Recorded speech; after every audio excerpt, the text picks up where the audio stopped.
Perfecto. Entonces, hoy hemos de hablar sobre el final del capítulo 8 de Marcos, ¿cierto? Entonces, fíjense ustedes que llevamos más de la mitad del libro. Entonces, ha sido creo que un camino un poquito largo, un poquito extenso, pero que vale la pena hacerlo especialmente de esta manera como el Señor nos está permitiendo hacerlo, ¿ya? De una manera un poco más detenida en algunas partes y con alguna otra perspectiva dentro de lo posible, ¿sí? Entonces, la anterior semana habíamos visto todo este tema de la sanidad de un hombre ciego, de lo de los que veía como árboles, esta sanidad en dos fases, ¿no es cierto? Y también, si se quiere, la declaración poderosa de que el Señor Jesús es Dios, es el Mesías, y de cómo usarlo. ¿De acuerdo? Ahora, de aquí, muchos de los que han investigado y han estudiado al respecto de este libro de Marcos se dan cuenta que de aquí en adelante lo que se hace es como una especie de parteaguas en la historia, en donde el eje central de alguna manera va a ser ya la muerte del Señor.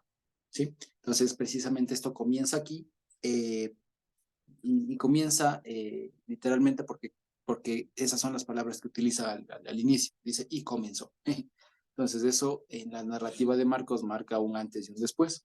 Hasta lo que vimos ayer era una parte, si se quiere, del libro, y ahora, con lo que estamos viendo, o con lo que vamos a ver la segunda mitad del libro, pues comienza una segunda parte cuyo eje central, digamos, y concluye precisamente en eso, es todo lo relacionado a la muerte del Señor Jesús.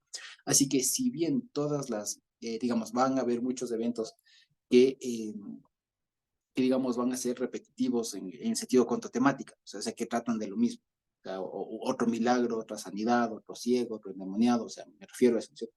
Si bien van a haber eventos que ya habremos visto antes, la forma o una de las formas, o digamos la perspectiva ahora sí de verlo, es con miras a la muerte y resurrección del Señor. ¿Sí? Que eso va a dar, creo yo, una perspectiva bastante diferente, ¿sí?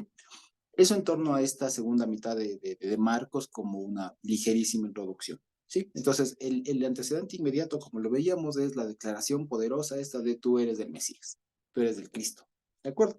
Entonces, fíjense, vamos a leerlo de corrido, esta última parte y el primer versículo de Marcos, del capítulo 8, versículo 31, hasta el 9:1, que es hasta donde se va esta parte, ¿sí? Entonces, fíjense, lo voy a leer yo, ¿sí? Lo voy a leer tal como dice la Reina Valera y después ya cuando vayamos por los versículos vamos haciendo las anotaciones que haya que hacer, ¿sí? Entonces, Marcos 8:31 dice así, y comenzó a enseñarles que le era necesario al Hijo del Hombre padecer mucho y ser desechado por los ancianos y por los principales sacerdotes y por los escribas y ser muerto y resucitar después de 3 días. Eso les decía claramente. Entonces, Pedro le tomó aparte y comenzó a reconvenirle.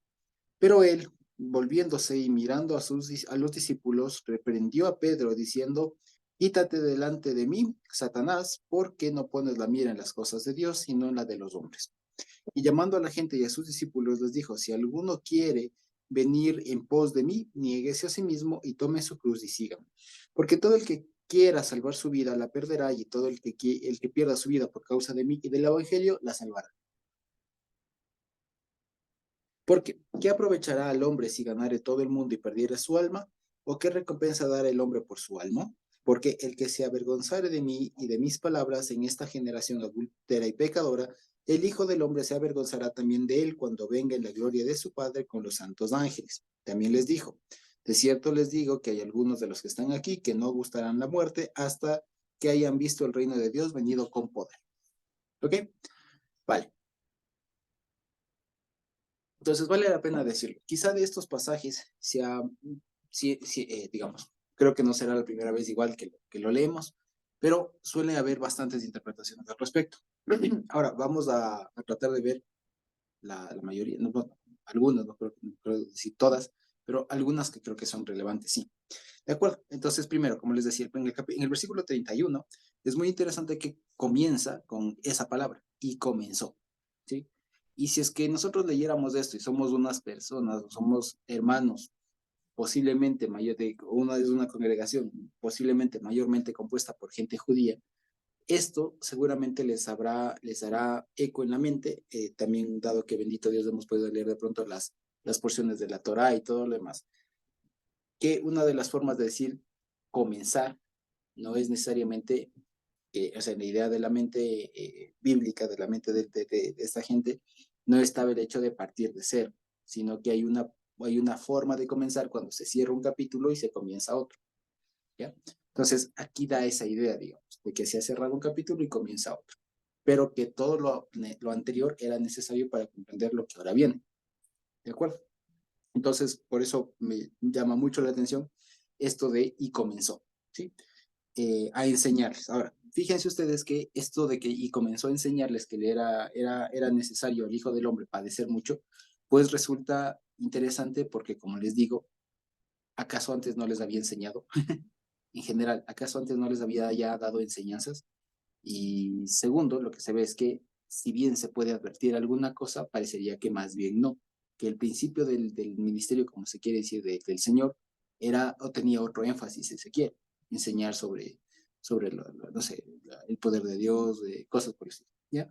Pero de aquí en adelante que va a comenzarles a enseñar ya con vísperas a su muerte y su resurrección, pues que eso era necesario que pase. Ojo, que el contexto precisamente son unos apóstoles en proceso de formación.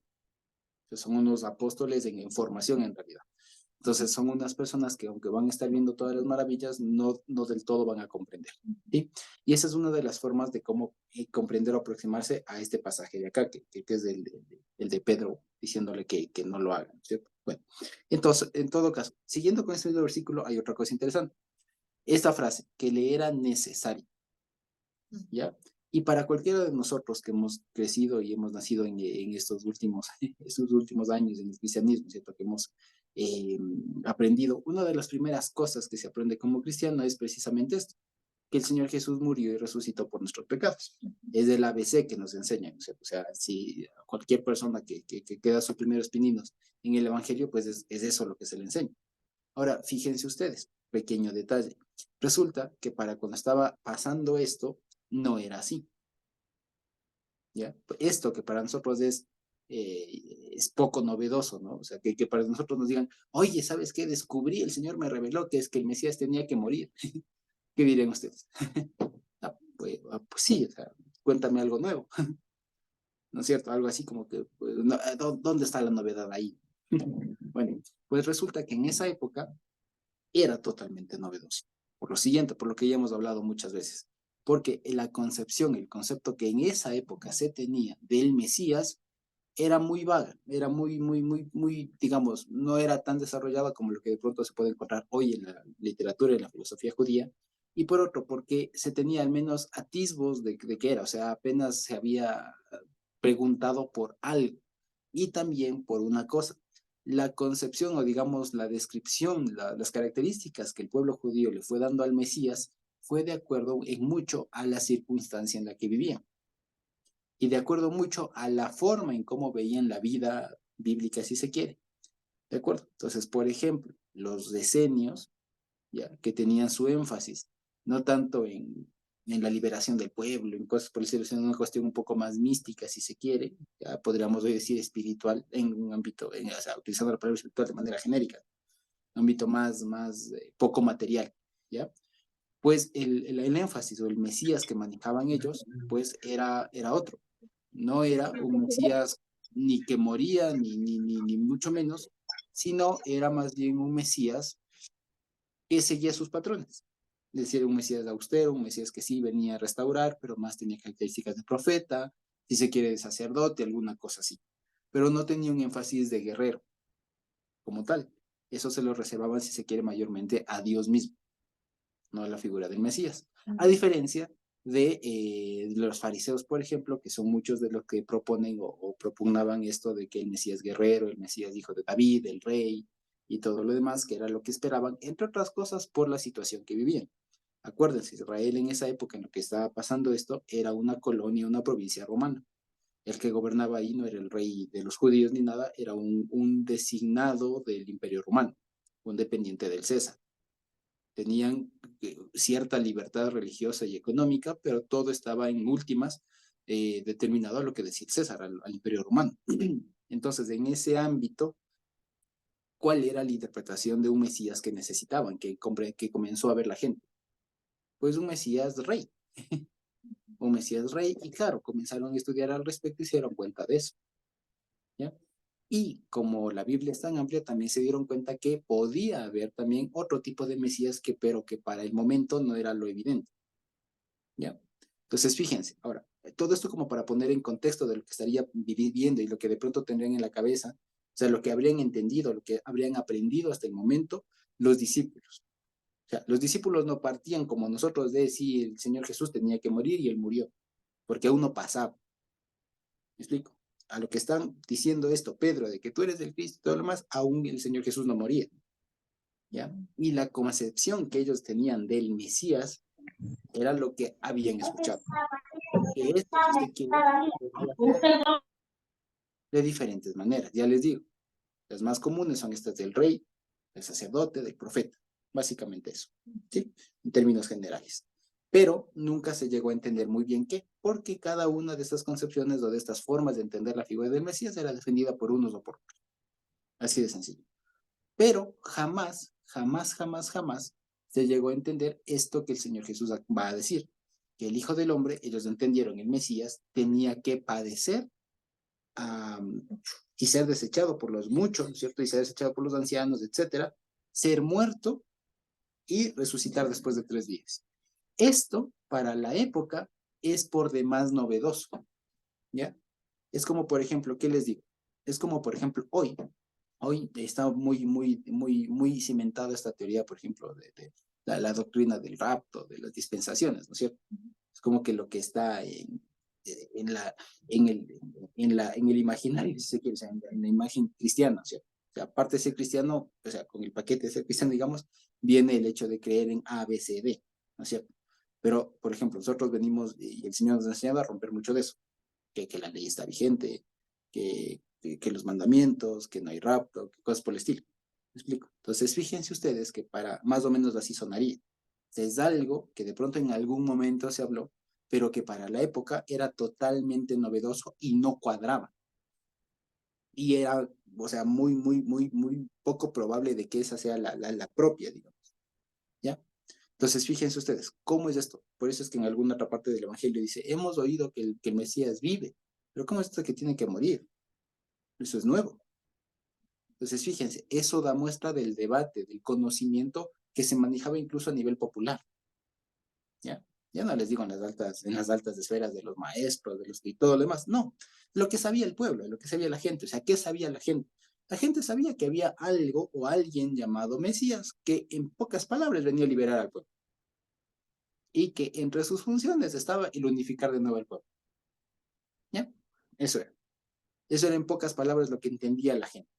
Otros podían pensar que era una especie de profeta que venía a purificar al pueblo, pero eran los apartados de allá de Qumran.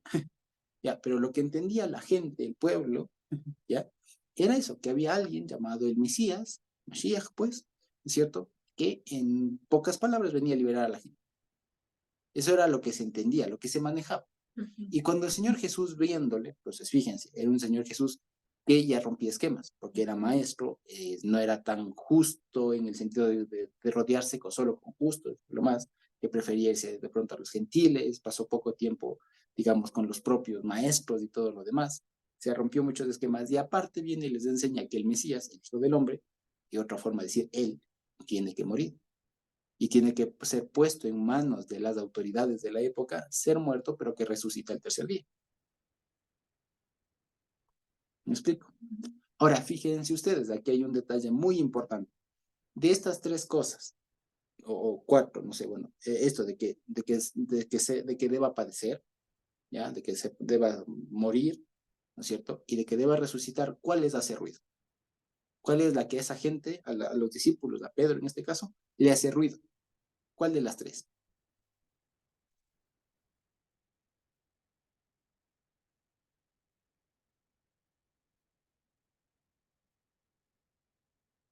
¿Qué creen ustedes?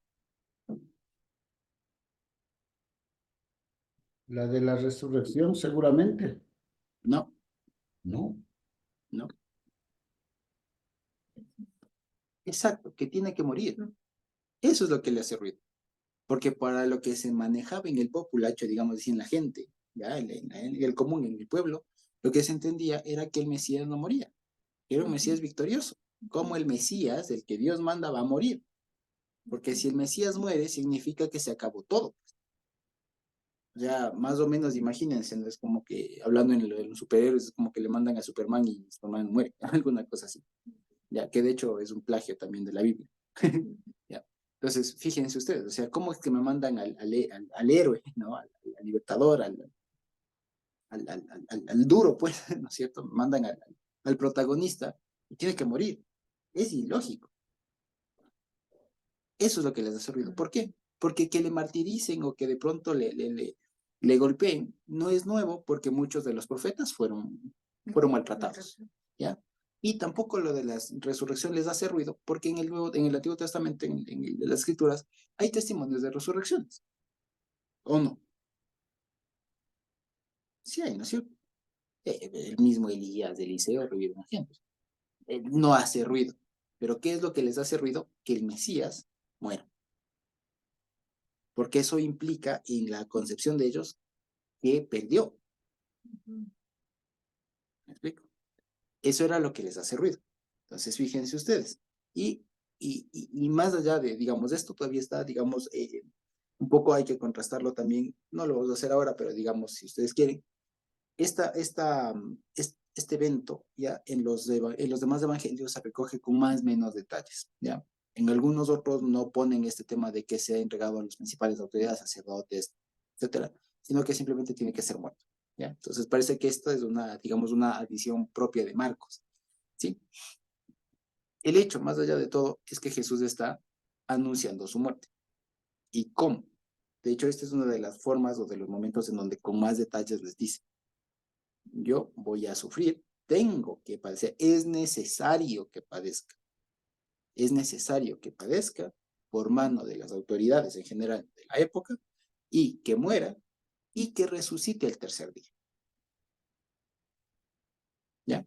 Todo ese es el tema. Entonces, fíjense que por un lado, para nosotros debería ser eso lo que tenemos que refinar, si se quiere, en cuanto a conocimiento, porque nosotros pensamos solamente en la muerte y la resurrección, pero no. Aquí el Evangelio también nos afina un poco, nos da una ajustadita de tuerca, y lo que tenía que pasar era que tenía que padecer, ser azotado e enjuiciado injustamente, y todo aquello que tenía que padecer, tenía que morir a mano de, digamos, o con auspicio, si se quiere, de las principales autoridades de la época, morir y resucitar. Entonces, fíjense que es una ajustada de tuerca en nuestras, si se quiere así, en la fe, en la educación, en la creencia, pues. ¿Sí? Ahora, por otro lado, ya les digo, esto es por demás revolucionario para la época. Para nosotros es ya pan de cada día, ¿cierto? Ya es común. O sea, que el Señor Jesús murió y resucitó, eso es como que ya, o sea, por ahí comenzamos, de hecho, nosotros, ¿cierto? Pero para la época no. Eso explica por qué es que Pedro, imagínense, parte del pueblo, todos los días, lo que escucha, lo que sabe, él es un representante del pueblo en general, o sea, no es un erudito, no es un Pablo que puede hacer unos argumentos complejos y todo el más, no, es una persona pescadora del pueblo, o sea, es ciudadano de a pie, como así, es un ciudadano así, y él, digamos así, una forma de entender lo que pasa es la siguiente, le dice, eh, eh, le dice, entonces Pedro le tomó aparte y comenzó a reconvenir.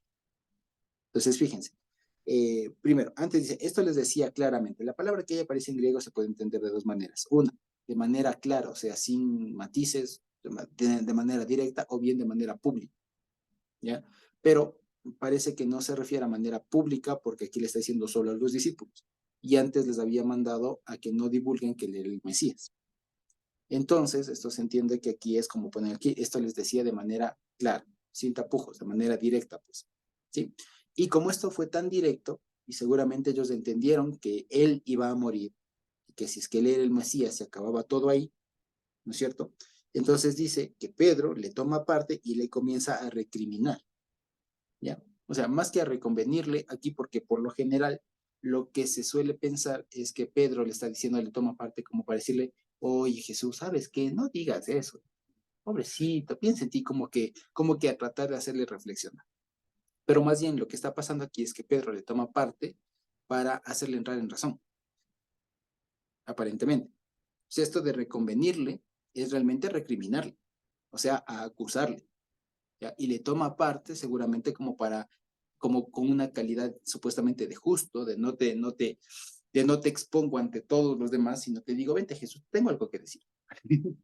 ¿Ya? Es una cosa así, tengo algo que decir. Lo que dijiste está mal. O sea, básicamente esa era la intención de Pedro. O sea, no era como normalmente se suele decir, les digo, que le toma parte como de buena gente. No, no digas, ten pena de ti, pobrecito, ¿cómo vas a morir?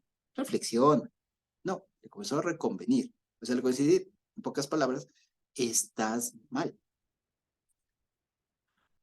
Entonces, fíjense, y ya les digo, y este Pedro es un gran representante de lo que haría cualquier persona del pueblo. Cualquier persona del pueblo, al escuchar que el Mesías va a morir, le diría, oye, creo que estás mal. O sea, todos, hasta yo, sé que eso no es así. O sea, es más o menos la forma de entenderlo, ¿me explico? O sea, esto es tan así que hasta yo comprendí que eso no es así. yo que no he estudiado, yo que ni sé leer ni escribir, ya, pero he entendido eso. O sea, Jesús te llevaría aparte para reconvenirte, para hacerte entender tu error, ¿ya? Y esto, por ejemplo, este pasaje, incluso la estructura gramatical, es muy similar a la que tienen Priscila y Aquila, ¿se acuerdan ustedes con Apolos, allá en Hechos? Que está él predicando muy eufórico y todo el más, y le toman aparte y le reconvienen, ¿ya? Es la misma forma, es el mismo, es la misma cuestión. Entonces es lo mismo, Pedro ahí está escuchando algo, y dice, esto está mal. Voy a tomarle aparte al Señor Jesús, y le voy a decir que lo corrija. ¿Ya? Esa es la intención de Pedro, o sea, muy avesado, muy atrevido, ¿no? Muy atrevido su parte. Entonces, fíjense, por eso es que él, dice, pero él, volviéndose y mirando a sus discípulos, reprendió a Pedro diciendo. Entonces, fíjense ustedes, o sea, el Pedro estaba así como que, sí, muy bonito, pero Señor Jesús, ¿te puedes decir una cosita? Es una cosita. Entonces, ¿cómo decía esto? Aquí no dice qué le dijo Pedro, dice, pero comenzó a recomendar, ¿se entiende? Y el Señor Jesús le quedaría viendo, ¿no es cierto? Un poco más serio, ¿ya? Y la respuesta es lo que genera un montón de interpretaciones, ¿vale? La respuesta que ponen, cómo le traducen, dice, quítate de delante de mí, Satanás, porque no pones la mira en las cosas de Dios, sino en las de los hombres, ¿de acuerdo? Entonces aquí, como utiliza la palabra Satanás, es lo que despierta un montón de interpretaciones.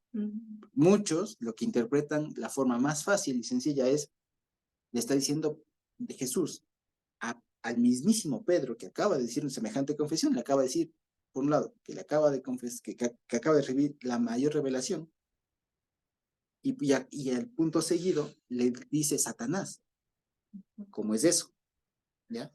Y el asunto también es que aquí ponen con mayúscula, ¿ya? Ponen Satanás con mayúscula, déjate de mí, Satanás. Y la pregunta es, ¿a quién está hablando? ¿Le está diciendo a Pedro? ¿Le está diciendo a quién? ¿Ya? Y muchos de ahí es donde vienen las interpretaciones, que les digo. Entonces, pregunta aquí sencilla, ¿qué creen ustedes? ¿Es que está hablándole a Pedro o es que está hablando a una entidad llamada Satanás, digamos, al Satanás, ¿no?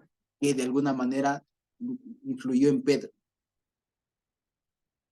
¿Qué creen ustedes? O hay otra, o puede haber otra explicación. ¿Qué creen ustedes?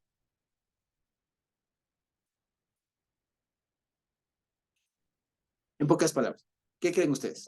Sí, sí, no, digamos así, lo que se les venga primero a la mente no hace falta decir por qué. Pero ¿qué creen ustedes? ¿Que está hablando con Pedro o con alguien más? ¿Qué creen ustedes?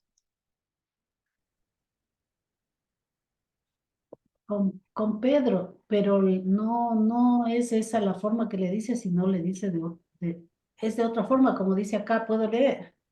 ¿Cómo dice? ¿Cuál es?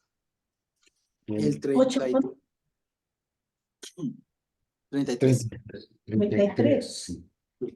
Él se volvió, miró a sus discípulos y reprendió, y le dijo, ponte detrás de mí, Satanás. Ujú, ujú. Pero le Sí, dice a Pedro. ya, muy bien. Entonces, dicen que es a Pedro, no es a alguien más. ¿De acuerdo? ¿Alguien opina algo diferente? Muy bien, muchas gracias. ¿Alguien opina diferente? No digamos por qué, solamente así, lo que nos parezca. ¿Ya? ¿Qué opinan ustedes? ¿Con quién está hablando? Más allá de lo que le dice. ¿A quién le está diciendo? ¿A Pedro o a alguien más?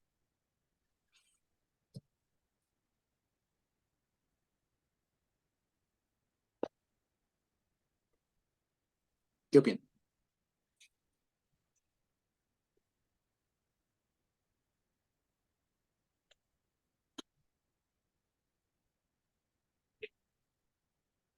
¿Alguien? ¿A Satanás? ¿Alguien más entonces? Vale, muy bien, gracias hermana Lore. Ahora, no les digo por qué, ¿ya? Pero aquí una de las claves creo que es comprender qué mismo significa Satanás, ¿ya? Porque cuando aparece esta palabra, nosotros asumimos algo, ¿ya? Y viene aquí una cosa. El asunto es que la palabra Satanás, ¿ya? Es la transliteración de una palabra en arameo, que a su vez tiene su correlativo en hebreo, ¿ya? Sataná es como se dice en arameo, y Hasatán es como se dice en hebreo. ¿Qué significa esto? ¿Ya? Esto es un título, no es un nombre per se, o sea, no es Juanito, Pedro, Lucy, ¿no? Es un título, Hasatán o Sataná en arameo, o Satanás en griego, que es la transliteración, ¿no es cierto?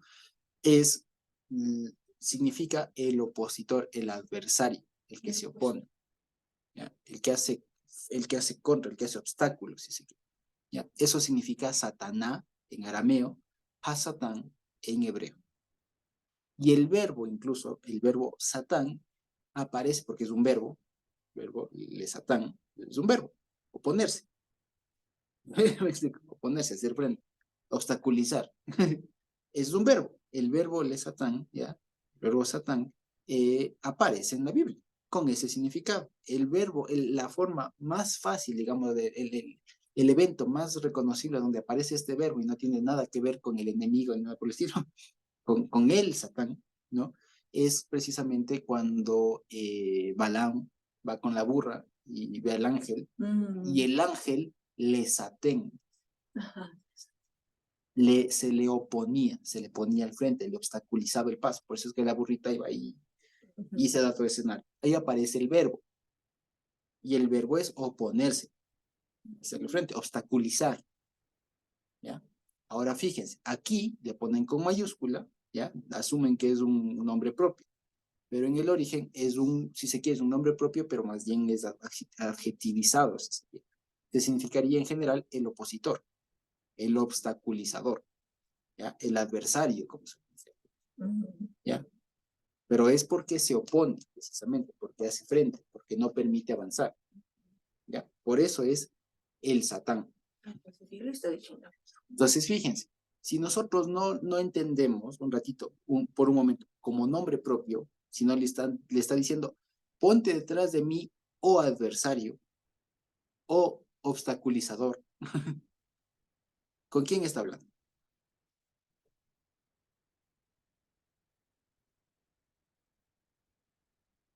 ¿Con quién está hablando? ¿A quién le está diciendo? ¿A Pedro o a alguien más?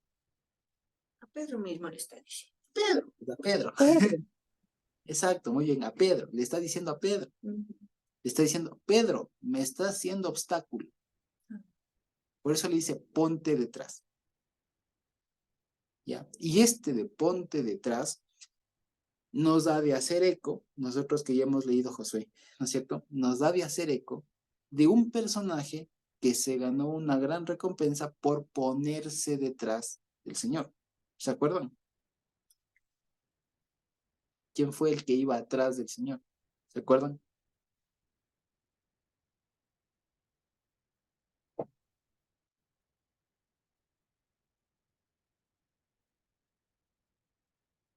¿Se acuerdan?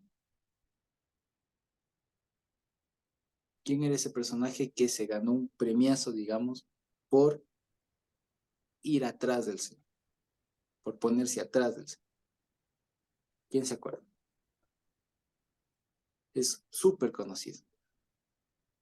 Les diré, es parte de una dupla, ya que se suele contar la historia de y.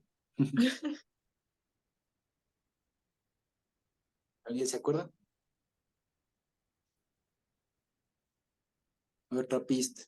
Tenía 40 Caleb y años. Josué que llenaron detrás del Señor las pisadas. Caleb, exactamente. Mayormente Caleb, ¿ya? Y de ahí aprendimos que esta es una forma de decir seguir, que se acuerdan que eso es, que es lo que hemos dicho muchas veces, la Biblia le traduce seguir al Señor.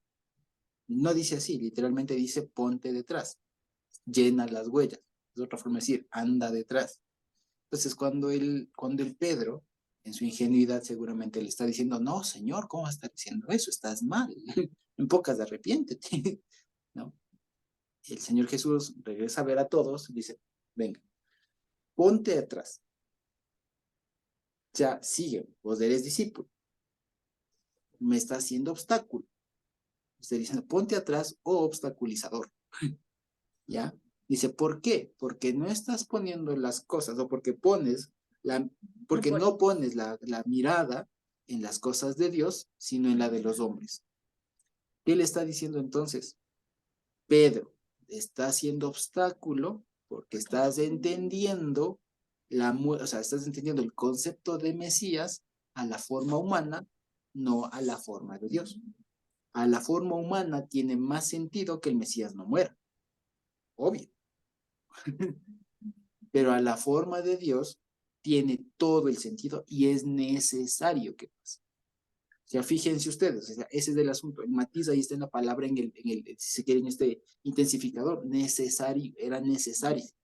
Porque para cualquier otra teología, doctrina humana, no es necesario que el Mesías muera. O sea, ya si muere, ¿me explico? Ya no hay problema. Pero para la visión de Dios, la visión propia, la auténtica de la Torá, del Evangelio, pues, es necesario que el Hijo del Hombre, el Mesías, venga, padezca, sea muerto, resucite al tercer día. Fíjense ustedes. Entonces, ¿qué se entiende de aquí? Cualquier persona que diga que la muerte, que el Señor Jesús o que el Mesías, la figura en general del Mesías, no debe morir y resucitar, o sea, no debe padecer, morir y resucitar, ese es un obstaculizador. Ese es un adversario. Ya, más allá de que sea herramienta, de que no sea nacido de arriba, más allá, lo que nos está enseñando en términos ya prácticos de la obra, de la acción del Señor, es que eso es un obstáculo. Es un adversario, es alguien que se pone enfrente, que lleva la contraria. ¿Sí me explico? Entonces, fíjense, aquí ya les digo, es una forma muy sencilla, solamente refinando un poco el concepto de Satanás. ¿Ya? Una cosa es Satanás, así en sentido general, alguien que pone un obstáculo, como el ángel incluso, que se puso como obstáculo ante Balaam y la burra, ¿ya? Se puso de obstáculo, de frente, de contra, de adversario, ¿ya? Pero en un sentido general de la palabra. Y otra cosa es cuando más adelante en otros aspectos de la Biblia sí dice el Satanás, que ahí sí es el título o uno de los nombres que la Biblia le atribuye a este personaje. Si se quiere, al gran Satán. ¿Ya? ¿Sí me explico? Entonces, fíjense, así se explica esto de manera sencilla. Ahora, si lo quieren decir, para que Pedro haya tenido esta idea muy ilusa de intentar corregir al Señor, eso se explica de manera sencilla. No porque haya tenido un influjo de Satanás en ese momento que Satanás, ¡pum!, le puso una cosa así, ¿no? Y el Señor Jesús tuvo que actuar, aléjate de mí, Satanás. No, se implica de una manera más práctica, porque era el conocimiento que manejaba Raimundo y todo el mundo en la época. Y que Pedro, al ser una persona muy volátil, ¿cierto? Muy volátil, muy efusiva, muy emotiva, y al escuchar eso, pues intenta reconvenirle. ¿Sí? Es una forma más práctica de verla la cosa. ¿Ya? Entonces es una persona que, habiendo escuchado, es una persona que tal vez diga, como les decía, ¿no? Pero esto está tan mal que hasta yo sé que no es así. ¿Ya? Le corregiré al Señor. Ya, ven, Señor, estás mal. ¿Cómo vas a decir semejante cosa? ¿Ya? ¿Cómo vas a decir que el Cristo tiene que morir? No, estás mal. ¿Ya? Y el Señor Jesús ahí es cuando reacciona y le dice, no, tú estás mal. Y si piensas así, eres un obstáculo. Para que no seas obstáculo, ponte atrás. Ven, si se dan cuenta, el Satán tiene que ponerse atrás. O sea, me explico. El que está haciendo obstáculo, vea, póngase atrás. O sea, siga, hágase discípulo, es lo que le está diciendo. usted ahorita no está todavía en el momento como para reconvenir a alguien. Usted está aprendiendo, póngase atrás. ¿Me explico? Y esto se va a ver reforzado, el hecho de ponerse atrás más adelante por lo que dice, incluso por el evento que sigue después de la transfiguración, que también están los discípulos de ahí intentando sacar unos demonios y no pueden. Y tiene que venir el Señor y ahí sí les enseña todo el tema, ¿ya? Entonces es un tema de que todavía están aprendiendo. Entonces, como él está aprendiendo, quiere reconvenirle, quiere corregirle al que ya sabe. Entonces, por eso dice, ve, ponte atrás. Ve, ponte atrás. O sea, aprende. O sea, sujétate. O sea, aprende. Haga caso. No seas obstáculo. ¿Sí? Y ya les digo, y esto es una gran enseñanza de humildad, si se quiere, que debemos llevar todos, de que por el simple hecho de que el Señor nos haya dado una revelación, por más enorme que sea, no significa que ya estoy en capacidad de reconvenir. ¿Sí me explico? ¿Ya? Porque cualquiera diría, y eso es lo que de alguna manera siempre se ha visto, el gran Pedro que hace unos versículos dice, tú eres del Cristo, ahorita está diciéndole, no, pues ¿cómo te vas a morir? ¿Me explico? Entonces, fíjense ustedes, eso es una gran lección que nos llevamos todos. No por el hecho de que en algún momento alguien haya tenido una gran revelación, significa o implica que ya tiene autoridad o por ese simple hecho ya puede comenzar a reconvenir y a dar clases. ¿No? Hay que evaluar en qué momento de la formación está. ¿Me explico? ¿Sí? Dieguito. Entonces, de modo que lo que tú nos estás enseñando se afirma en el siguiente versículo, porque al final dice la palabra categórica y sígame, dice. Entonces, Exactamente. lo que le estaba diciendo a Pedro, sígueme a mí para que aprendas, y por eso al final del versículo 34 concluye y sígame. Sí, y es más, leamos el 34 y de una vez le corrijo porque en realidad sí lo dice, le dice ponte detrás, le dice, fíjense, y llamando a la gente y a sus discípulos les dijo, si alguno, y ahí no dice quiere, porque es de otra vez no, al que quiera, el que le nazcan, no, ahí dice el que telos, aparece la palabra telos, que es de objetivo, o sea, el que procure, el que tenga como objetivo, ¿ya? El que procure venir detrás de mí, así dice literalmente, es la misma frase que aparece arriba de Pedro. Ponte detrás de mí, es lo mismo que aparece acá.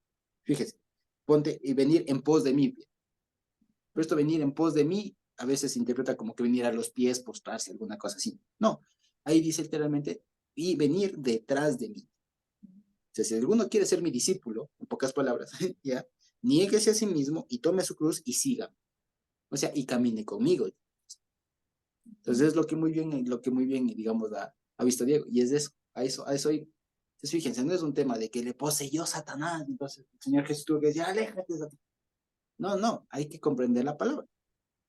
Les digo, hay que comprender qué significa. Y en esto sí viene bien saber un poquito, una palabra, ¿ya? El adversario, el que se opone. Aquí Pedro estaba siendo muy inocente, muy cándido. Se creyó ya en la capacidad de querer corregirle al Señor Jesús. Imagínense, por eso es que el Señor Jesús tiene que ser un poco fuerte, enérgico. Le dice, estás queriendo reconvenir, vengan todos, escuchen. No sean obstáculos, póngase detrás, aprendan. ¿Me explico? Entonces, fíjense que por eso dice que les comenzó a enseñar, Hola, ¿sí? Entonces les comenzó a poner atrás. Angelina, ¿te preocupaste? Sí, pues ¿Sí? Entonces, fíjense ustedes, eso es lo que está pasando acá. Entonces, es un momento muy interesante de enseñanza un poco dura, ¿ya? Si ustedes se acuerdan de la parasha esta de José, ¿no? De cuando les habla fuerte, de cuando les habla cachot, cuando les habla duro, para generar una reacción que de otra manera pronto no se hubiera podido generar. Entonces, les comienza a decir, ahí sí a recomendar, decir, oigan, no piensen así, no sean obstáculos, ¿ya? Entonces, fíjense, por eso les dice, ¿no? Si alguno procura, o sea, tiene como objetivo venir detrás de mí, tiene que negarse a sí mismo, ¿ya? Y tome su cruz y sígame. Entonces, fíjense que aquí esto se hace como un paralelismo en forma de quiasmo este versículo. ¿Por qué? Porque lo que dice, alguno quiere venir detrás de mí, es lo mismo que sígame, ¿ya? Y en el sándwich, en el centro, dice, niéguese a sí mismo y tome su cruz. ¿Ya? Ese niéguese a sí mismo es lo mismo que tomar la cruz. Tomar la cruz es básicamente una forma, un modismo que había en la época de decir seguir hasta la muerte, que es lo mismo decir negarse a sí mismo. O sea, estar dispuesto, o sea, tiene que estar, digamos, convencido, digamos así, o seguro al punto de dar la vida. Eso es el negarse a sí mismo. Negarse a sí mismo, más allá digamos, de dejar padre y madre, cosas por el estilo, es estar en la capacidad de saber que esto, si fuera necesario, doy mi vida. O sea, muero antes de dar un paso atrás. ¿Ya? Por eso les dice, esto no es una cuestión así de, no es un juego, es lo que le está diciendo el Señor Jesús. Esto no es un juego. ¿Ya? Porque de pronto, digamos de aquí, fíjense, por eso les digo, aquí cambia mucho el matiz que toma el Señor Jesús.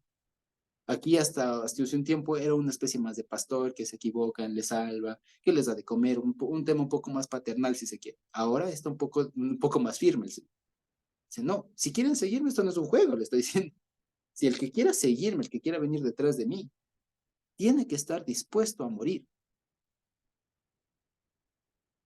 Ahora, fíjense ustedes cuál sería la reacción al escuchar esas palabras del mismísimo Señor Jesús, que no les habrá dicho entre risas. Se habrá puesto serio el Señor Jesús y le habrá dicho, escúchenme todo. Escuchen, el que quiera, el que procure, ya, el que tenga como objetivo seguir detrás de mí, seguirme, caminar detrás de mí, tiene que estar dispuesto a dar su vida. Fíjense ustedes, a negarse a sí mismo. ¿Ya? Y eso no es fácil. Les digo, eso no es fácil. Y ahí es cuando se entiende el tema de lo que estaba también haciendo Pedro. Pensó que era un juego, pensó que era fácil. O sea, no vio la seriedad de la cosa, no vio la realidad. Y eso es a veces algo que es bueno recordar, que hermanos, o sea, nos estamos jugando a la vida en realidad. O sea, no estamos jugando, no estamos aquí, no es un juego, no es un, ay, qué bonita la vida cristiana, sí, gloria a Dios, amén, aleluya, ¿qué más daremos del domingo? ¿Qué más daremos del sábado? ¿Qué enseñaremos? No, en el fondo no estamos jugando esto. O sea, es algo tan serio que si es que hay que poner la vida, nosotros preferimos morir antes que decir no, que renegar de la fe, como normalmente se dice. Y este es un momento ya serio, que marca el carácter. Porque en serio, o sea, el Señor aquí le está diciendo, o sea, tómense las cosas en serio. No es un juego. No se pongan aquí a estar el tema de yo creo y por lo tanto corrijo. No, tómense la cosa en serio. Y es un buen tiempo para hacerlo. Yo les digo, nunca viene de más, pero a propósito de eso, o sea, fíjense ustedes, si seguimos el hilo de los hechos, ¿no es cierto? Se podría decir así, la revelación de que el Señor Jesús es Dios, de que el Señor Jesús es el Mesías, conlleva madurez y seriedad de la cosa. Que era lo que decíamos la anterior semana. Me explico. Lo vemos. Entonces, fíjense, eso es lo que el Señor Jesús le está diciendo. O sea, si es que ustedes están realmente, o sea, no sé si dan cuenta de lo que estamos diciendo acá, les diría algo así. Si es que en realidad quieren ser mis discípulos, tienen que estar dispuestos a morir. ¿Ya? Ya no les dice ya dejar padre y madre, estar encarcelados. Morir. Y de la forma como les mate, o sea, morir. ¿Ya? Por lo que sea, morir. ¿Ya? Y seguramente aquí, a veces me imagino que tal vez el Señor Jesús les lanzó eso y se habrán quedado pasmados. Y por eso es que se explica lo que viene a decirles, como para intentarles hacer pensar al respecto de lo que acaba de decir, porque es una frase muy fuerte. Si a les digo, es una frase que cualquier persona les dice, o sea, imagínense usted que alguien acabamos de hacer, por poner un ejemplo, no creo que sea lo más sano hacerlo, pero imagínense ustedes que alguien que acaba de hacer la oración de fe le diga, de aquí usted está dispuesto a morir. Me explico, es más fácil que se muera antes que reniegue. Ya, me explico, no sé, alguna cosa así. Ya. Se imagínense la cara de la persona así que estaría así. O sea, la cosa es seria. Pues sí, es seria. Pero para que se entienda cómo es que funciona la cosa es que da la explicación, da la enseñanza.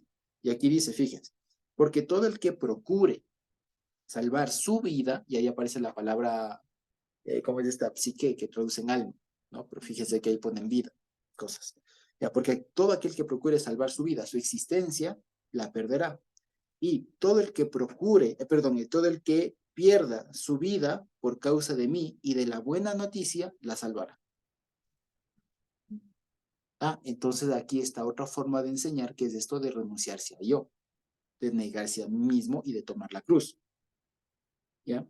¿Qué significa negarme yo? Digamos, perder la vida por causa de mí. ¿Ves? Y eso no significa necesariamente, literalmente, morir en un momento así de reniega a Cristo, te mueres. No me muero, o sea, solo esos serían salvos. No.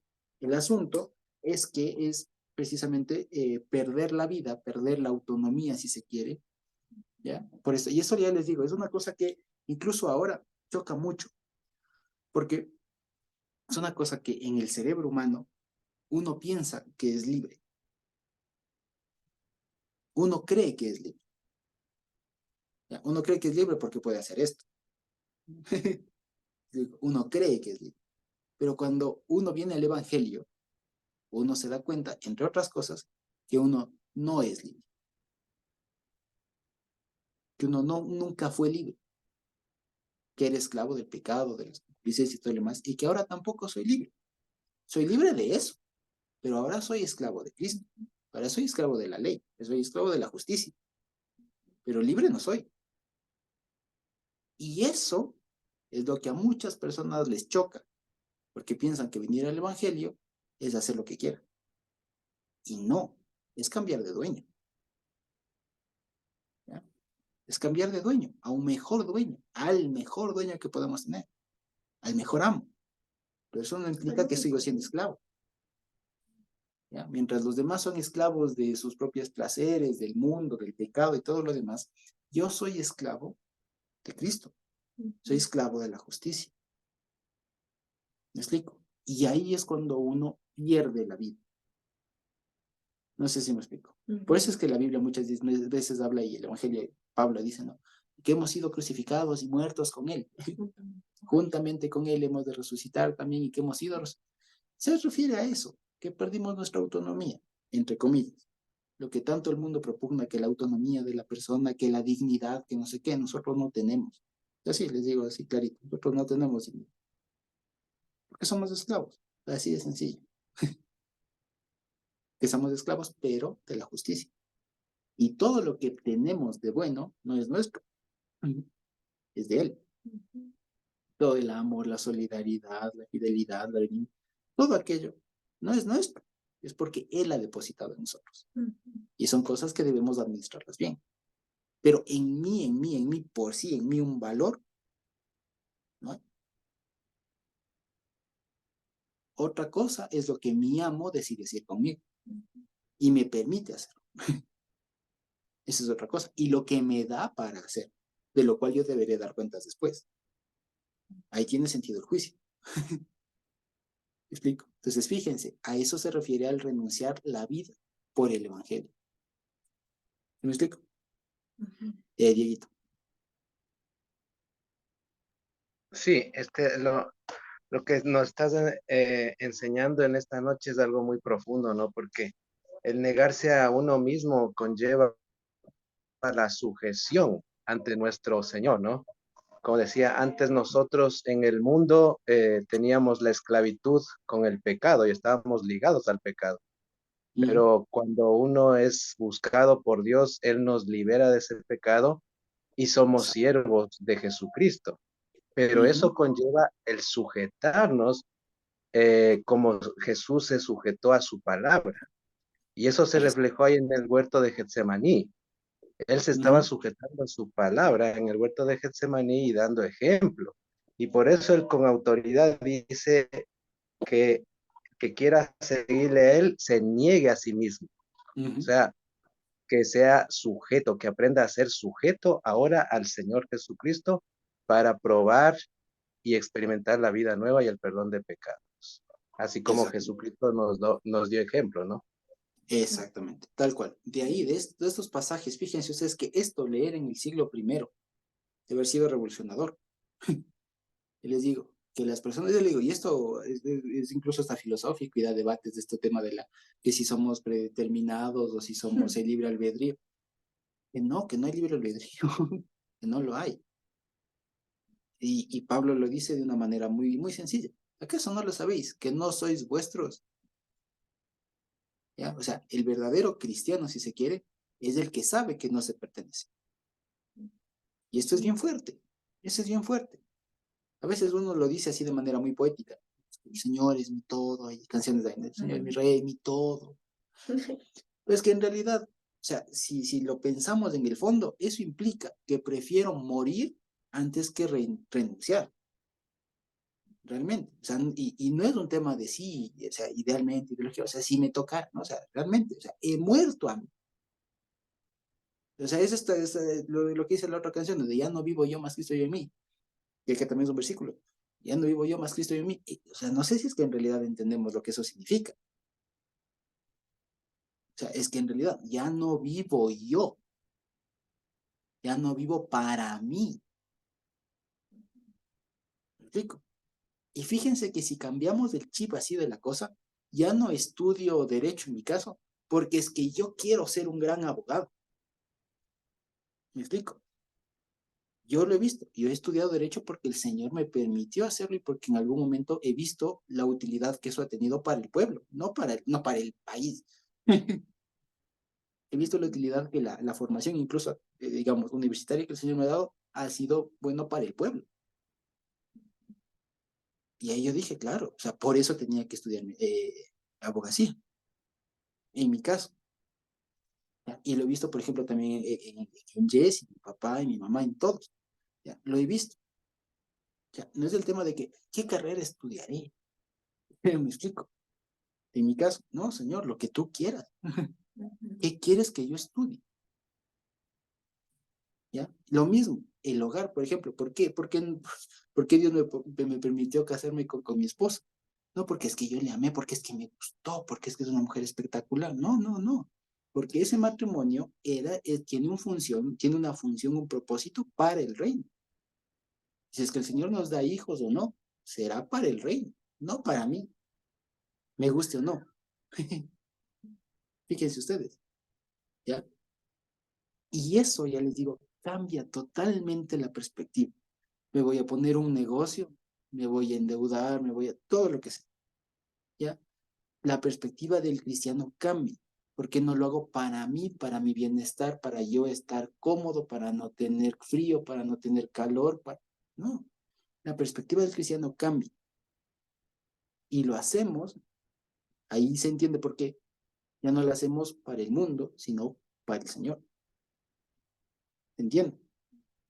Fíjense que ya les digo, es un cambio total del chip. Entonces, no voy a comprar comida para comer. ¿Me explico? Por eso. O sea, sino porque es que tengo que administrar bien este cuerpo que no me corresponde, que no es mío. Y si es que he de administrar algo que no es mío, tengo que a la final voy a dar cuentas, porque por si acaso no nos olvidemos que también hemos de dar cuenta de que comemos, ¿cierto? O sea, fíjense, o sea, ya les digo, es una cosa así muy, muy potente todo. Pues el asunto es serio. Y hay que ser buenos administradores de todo, del tiempo, de los recursos, de todo. Porque resulta que no somos nuestros. Yo no me pertenezco, ¿ya? Yo no me pertenezco, si nos damos cuenta. Entonces, fíjense, ahora, esta bomba, digamos así, esta bomba que les botó a los discípulos les debe haber dejado pensando. Les debe haber dejado pensando y posiblemente hasta no lo entendieron. ¿Ya? Pero fue tan necesario que quede escrito. Ya después Pablo viene y lo dice de otra manera un poco más fácil, más comprensible, pero que aún así como que se dice todavía de manera poética. Ya no vivo yo, más Cristo vive en mí. Aleluya. Es que en serio, o sea, es bueno que de vez en cuando lo volvamos a pensar. Y nos demos cuenta en realidad que nosotros hemos cambiado totalmente de dueño. O sea, hemos sido comprados a precio de sangre y todo lo demás, pero en el fondo el efecto es que estamos en otro régimen. O sea, nosotros somos ciudadanos de otro país. Ya, tenemos otra ciudadanía, tenemos otra ley nos rige a nosotros. Yo me debo a otro patrón. ¿Me explico? Y fíjense cómo cambia la perspectiva. Y si todo por un momento, ya les digo, al principio, esto se hace de manera manual, digamos. Cualquier cosa, la ropa que me compro, las cosas, o sea, todo, los proyectos que uno quiere emprender, todo el más. Toca forzarle el cerebro para que esté consciente de que esto tengo que hacerlo conforme al Señor. Esto no es mío. Y ya después con la práctica se torna automático. ¿Ya? Entonces, como es, todo con la práctica esto se torna automático. Algunas cuando estaba en las clases de manejo de cuando estaba sacando la licencia, decían, ¿no? Muchas veces cuando comienzan a manejar, las personas tienen una visión así como que ven un solo punto. Decían, cuando uno comienza a manejar, tiene que en cambio ampliar y se amplía el rango visual. Entonces uno no solo ve la calle, sino ve las veredas, aunque está viendo al frente, pero está consciente de lo que está pasando, en el sentido de que se aprende algo. Dicen ustedes al principio tienen que comenzar a hacerlo de manera manual, o sea, de comenzar a alzar la vista, a ver todo. Pero ya cuando lo logran, van viendo al frente y van viendo los huecos, la persona que todo lo demás. Y tienen que aprender así. Y se hace, y se logra. Y así de manera semejante es como nosotros de pronto, si es que alguien todavía no lo está, debe hacerlo. O sea, acordarse cada semana. Por eso es que el Señor Jesús, consciente de eso, como la Torah es pedagógica, nos dice, oren al levantarse, al acostarse, cuando vayas en el camino, cuando estés en la casa, cuando estés de aquí, cuando estés de acá, cuando estés tal, en todo lado tienes que estar ahí. Claro, que es pedagógico. Pero una vez que se aprendió, se practica y ya está. ¿Me explico? Y eso es lo que el Señor le está diciendo acá. Fíjense, y aquí le sigue haciendo reflexionar en el 36, perdón, ¿cierto? Porque, ¿qué aprovechará al hombre si ganare todo el mundo y perdiere su existencia? O sea, lo que le está diciendo en pocas palabras es, este mundo no sirve de nada. Todo lo que se gane en este mundo no sirve de nada. ¿Ya? Eso es lo que le está diciendo. Y dice, ¿o qué recompensa dará el hombre por su alma, por su propia existencia? ¿Qué puede dar? Pues nada, porque no vale nada. Así de sencillo. Exacto. ¿Qué puede dar el hombre por su vida? Claro, puede, o sea, no sé si me explico, es como que decir, ¿cuánto pagarían ustedes por una pluma? O sea, nada. Cualquier día, pues estás ahí en la calle, un encuentro, una gaita, cualquier cosa. ¿Cuántos pagarían ustedes por una piedra de río?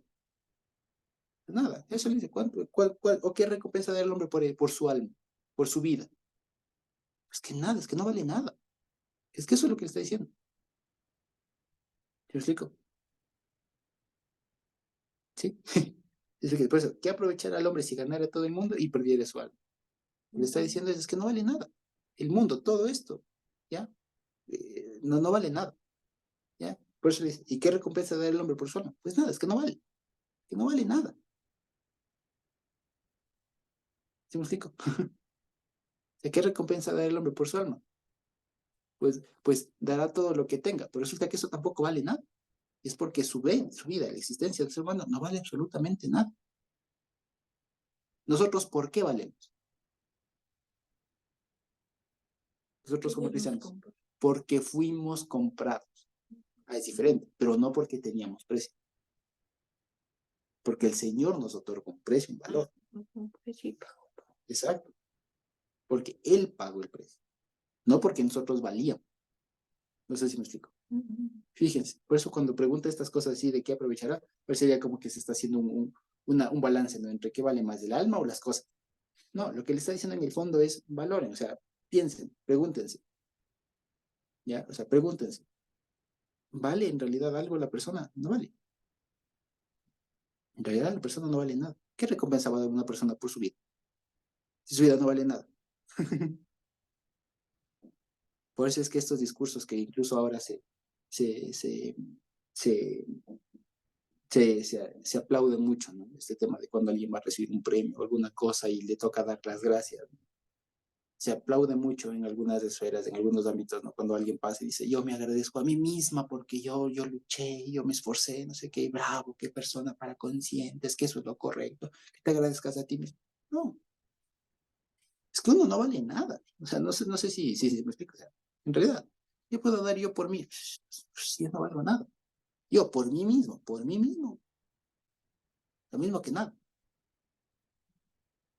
Nosotros hemos llegado a valer algo y algo preciosísimo, pero por el valor que el Señor nos dio. Por eso vale. Si no, nosotros por nosotros mismos. Ah, por más inteligente, más guapo, más plata, es lo mismo que nada. Fíjense, eso es lo que le está dando aquí un buen sacudón a todos los discípulos, para que se tomen las cosas en serio, ¿ya? Y dice el 38, porque el que se avergonzare de mí, ¿no es cierto? Y de mis palabras, en esta generación adúltera y pecadora, o sea, que no vale nada, ¿no es cierto? El Hijo del Hombre se avergonzará también de él cuando venga en la gloria de su Padre con los santos ángeles. Amén les digo, que hay algunos de los que están aquí que no gustarán la muerte hasta que hayan visto el reino de Dios venido con poder. Entonces, fíjense ustedes, el 38, ¿no?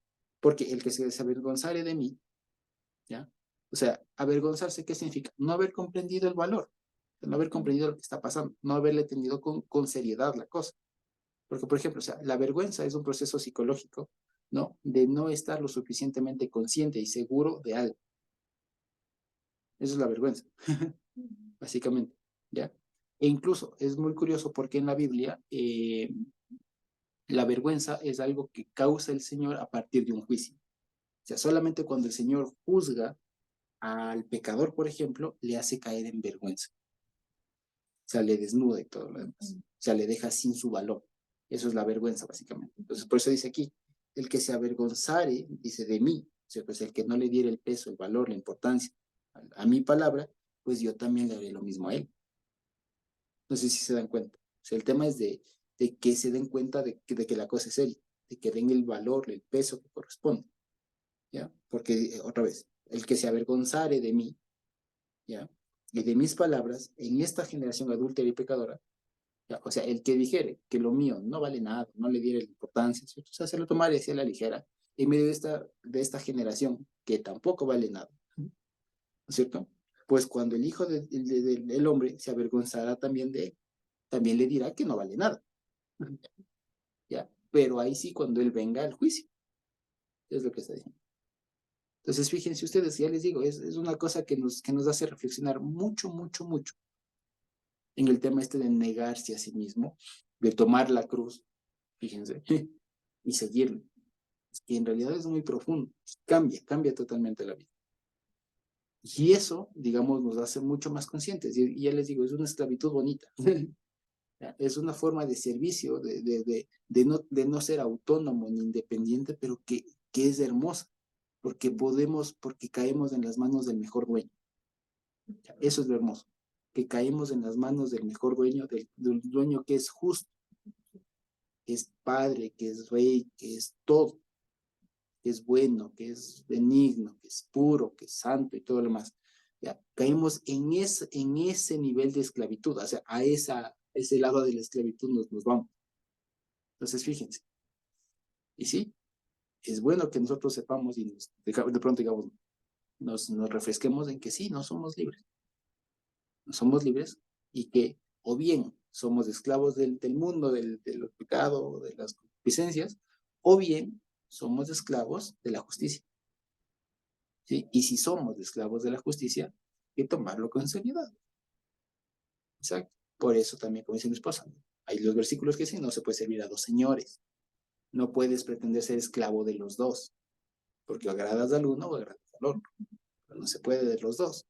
Tienes que ser esclavo solo de uno. ¿Ya? Entonces, fíjense ustedes, ¿ya? Y en el 9 les dice, ¿no? Que esto da un poco de pie a lo que viene después en el siguiente capítulo, que Dios mediante lo hemos de ver la siguiente semana, el tema de la transfiguración o de la metamorfosis, como se le dice. También les dijo, amén les digo, ¿no? Que hay algunos de los que están aquí que no gustarán la muerte hasta que hayan visto el reino de Dios venido con poder. Y esto, que se suele entender como que suele ser una frase muy, muy controversial del Señor, porque parecería que, o sea, el asunto está en comprender cómo, o sea, en cómo se comprende esto de hasta que hayan visto el reino de Dios venido con poder. Muchos se refieren a que esto o sea, esta frase de venir el reino de Dios con poder se refiere a la segunda venida del Señor, al juicio y todo lo demás. Entonces, algunos asumirían que eso es una forma algunos entienden, que esto no necesariamente fue dicho por el Señor, sino que como que fue puesto en palabras, ¿ya? Del Señor, en la boca del Señor, para que las personas que en el momento que estaban leyendo tengan un poco más de ánimo, porque de alguna manera veían cerca el fin. ¿Ya? Entonces, como muchos de ellos habían visto al Señor y todo lo demás, entonces la explicación que dan algunos, repito, ¿no? Es que esto fue añadido de alguna manera o editado para dar ánimo a las personas que estaban ahí seguramente en un proceso de angustia, de persecución o lo que sea. Entonces era como para darles ánimo. Pero hay otra forma más sencilla. Venir el reino de Dios con poder no es otra cosa sino el anticipo de lo que va a pasar en la transfiguración. ¿Ya? Que esto no solo lo digo yo, lo dicen muchas personas, incluso académicos y demás. Porque venir el reino de Dios con poder, el reino de Dios, primero, es otro nombre del Mesías. ¿Ya? Y venir con poder significa venir tal como Él es. ¿Ya? Y dado que aún no ha venido literalmente el reino de Dios con poder, o sea, aún ha pasado la segunda venida, como nosotros llamamos, ¿no es cierto?